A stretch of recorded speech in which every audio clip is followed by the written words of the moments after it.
Experian Boost. In theory, what you're doing is you're adding your utilities or streaming services to your credit report to increase your credit score.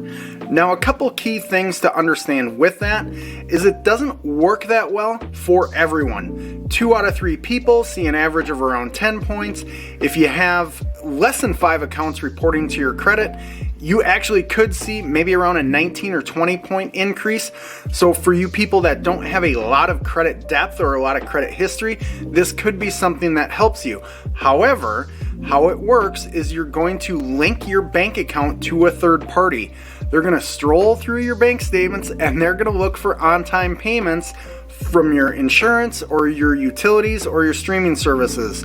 So a cell phone, gas, electric, Netflix, HBO Max, Hulu, whatever it is, that's what they're looking for to see if you've paid those on time, and then they're going to put that to your Experian credit report only.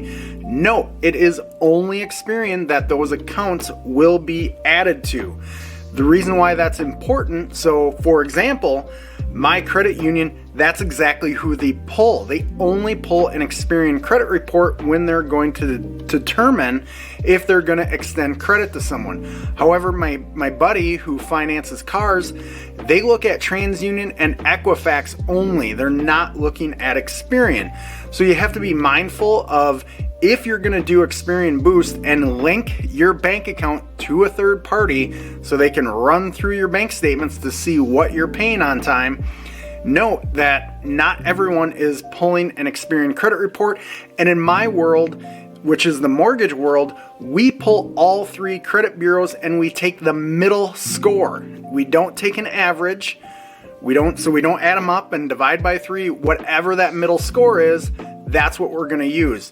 If you want to increase scores better, my suggestion is to keep your credit card balances around 30%. So if you have a $1,000 limit, keep your balance around $300. If you have any questions, feel free to drop a comment. For more content like this, just watch the next video or check out my channel. See you soon.